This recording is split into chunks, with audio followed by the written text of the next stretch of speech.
Setelah Puri Ukir Kawi itu kosong, kemudian dijarah oleh Belanda, ternyata berbagai barang berharga dijarah dari ruang penyimpanan harta milik raja. Setidaknya lebih dari 453 kg emas dan 3.173 kg perak diangkut Belanda. Belum lagi beragam kris pasukan dan ratusan naskah lontar, di mana berbagai barang yang dijarah tersebut terdapat regalia atau perlengkapan penobatan Raja Lombok.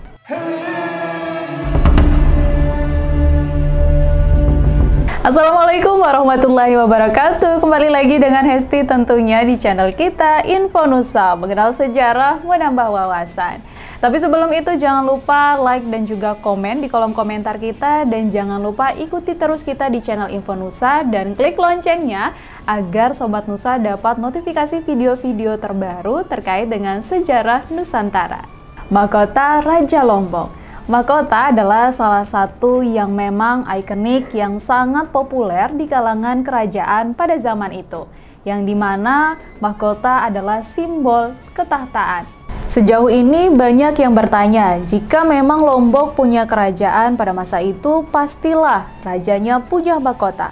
Pertanyaan itu sangat tidak salah, karena memang jika kita berkaca pada kerajaan-kerajaan yang ada di Nusantara, tentu mahkota adalah ikonik utama yang digunakan atau yang dikenakan oleh seorang raja. Para raja tentu mempunyai mahkota yang menarik dan indah tentunya. Ternyata Raja Mataram sendiri, seperti informasi yang didapatkan oleh Info Nusa, bahwa Raja Lombok juga mempunyai mahkota yang indah. Namun memang informasi ini sangat minim diketahui oleh orang banyak. Entah memang informasi sejarahnya yang kurang dieksplor atau memang kita yang kurang tertarik membahas tentang hal-hal tentang sejarah. Menyadur dari buku narasi foto yang disusun oleh Lombok Heritage Society atau LHS, penemuan mahkota Raja Mataram Lombok ini bermula dari aksi penjajahan yang dilakukan oleh pasukan Belanda pada Puri Ukir Kawi yang merupakan pusat pemerintahan Kerajaan Lombok pada masa itu. Ternyata pusat Kerajaan Lombok pada masa itu adalah Puri Ukir Kawi. Dalam The Lombok Expedition 1896, Watercloud menceritakan bagaimana rangkaian kisah penjajahan serta penghancuran Puri Ukir Kawi Cakranegara terjadi pada tanggal 18 November 1894. Tentu kita juga sebagai peminat sejarah sangat penasaran bagaimana sejarah tentang penghancuran Puri Ukir Kawi yang dilakukan pada tanggal 18 hingga 19 November 1894 itu tentunya. Puri Ukir Kawi ini adalah puri yang memang tadinya mati-matian dipertahankan oleh pasukan kerajaan hingga banyak jatuh korban ternyata pada masa itu. Belanda tidak berani menyerbu ke dalamnya karena memang pertahanan yang sangat kuat dilakukan oleh pasukan kerajaan pada masa itu. Namun ternyata pada suatu malam telah ditinggalkan oleh raja, dan pagi harinya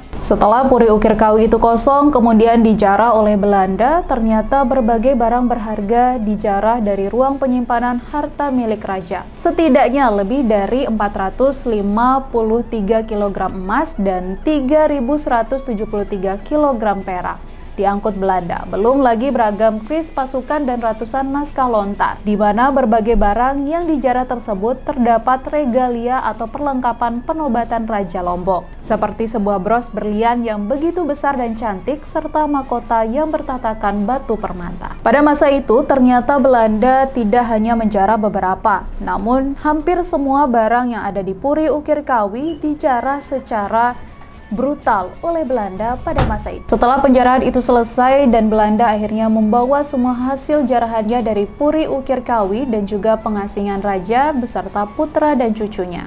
Konon katanya setelah dibawa ke Belanda, regalia ini akhirnya menjadi koleksi dari Museum Nasional Etnologi di Leiden. Pada tahun 1978 perundingan dilakukanlah oleh pemerintah Belanda dan Indonesia. Hasilnya, sebagian koleksi tersebut dikembalikan ke Indonesia yang dianggap sebagai ahli waris resmi dan secara hukum dari Raja Lombok. Berbagai barang tersebut dipindahkan ke Museum Nasional Jakarta, termasuk regalia Raja Lombok, di mana benda-benda tersebut dipamerkan, namun sebanyak 222 objek masih disimpan di Volkanden Museum di Leiden. Ternyata setelah mereka melakukan perundingan antara Belanda dan Indonesia, tidak semua hasil jarahan yang diambil oleh Belanda dari kerajaan-kerajaan itu dikembalikan. Ternyata, Sobat Nusa, masih ada 222 objek yang masih disimpan di Vulkanden Museum di Leiden. Sebelumnya, pada tahun 1970, Belanda juga telah mengembalikan manuskrip Lombok yang paling berharga, yaitu Kitab Negara Kartagama. Tahun sebelumnya, Pangeran Berthnet juga telah mengembalikan sabuk permata. Bersamaan dengan itu, harta karun Lombok ini juga dipindahkan dari ruang bawah tanah Amsterdam Rijksmuseum ke Museum Etnologi Leiden. Sejak zaman kemerdekaan di era Presiden Soekarno, sebenarnya upaya repatriasi sudah dilakukan oleh Indonesia. Pemerintah mengembalikan barang-barang bersejarah ke Indonesia dan juga dilakukan pertama kali oleh Muhammad Yamin selaku Menteri Pengajaran Pendidikan dan Kebudayaan tahun 1954 saat beliau melawat ke Belanda. Jadi setelah dilakukannya repatriasi juga, ternyata Sutrisno Kutoyo dalam biografi Profesor Haji Muhammad Yamin SH sudah menyatakan bahwa Belanda merespon dengan baik dan juga mengembalikan barang-barang berharga sejarah yang masih tersimpan di sana. Namun wacana repatriasi tersebut tak pernah terrealisasikan, sehingga kembali disinggung dalam musyawarah Museum Seluruh Indonesia yang pertama di Yogyakarta pada Oktober 1662 untuk mengupayakan pengembalian harta dan benda-benda kebudayaan Indonesia dari luar negeri. Namun setelah wacana itu dibuat di tahun 1962, ternyata wacana tersebut membuahkan hasil pada 2 September 1970. Sekitar 8 tahun baru rencana itu terrealisasikan dengan baik. Ketika Presiden Soeharto melakukan kunjungan ke Belanda, dalam kunjungan tersebut bersamaan dengan resepsi kenegaraan di Huistenbroeches, 1 Julian menyerahkan keropak negara Kartagama. Namun ternyata penyerahan itu hanya sekedar simbolis saja. Pasalnya keropak negara Kartagama baru benar-benar dikembalikan secara fisik dan nyata itu di tahun 1972. Kemudian pada tahun 1978, melalui Duta Besar Indonesia untuk Belanda, yaitu Sutopo Yuwono, pemerintah Belanda kembali mengembalikan sejumlah benda-benda budaya.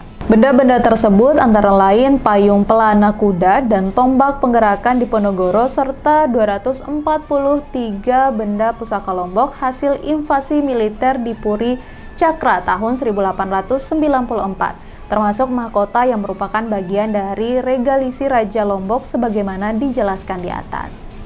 Jadi ternyata di tahun 1978 itu sendiri akhirnya semua benda-benda peninggalan sejarah yang ada di Belanda akhirnya diminta langsung oleh Duta Indonesia yang menuju ke Belanda, yaitu Sutopo Yuwono. Sebelumnya sangat terbatas orang yang tahu tentang mahkota Raja Lombok ini, karena di era Raja pun disimpan secara rahasia dan dalam 154 tahun hanya 3 kali dipertunjukkan di hadapan masyarakat atau anggota kerajaan pada masa itu.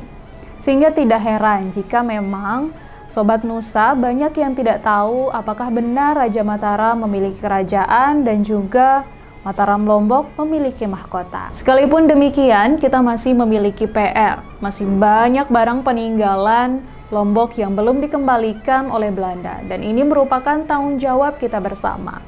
Sebagai seseorang yang cinta akan sejarah dan juga kita tidak ingin kehilangan benda bersejarah, tentunya kita juga punya PR, yang dimana kita juga bertanggung jawab untuk mengembalikan segala sesuatu yang memang sudah dijarah atau yang sudah diambil atau dijajah oleh bangsa-bangsa asing.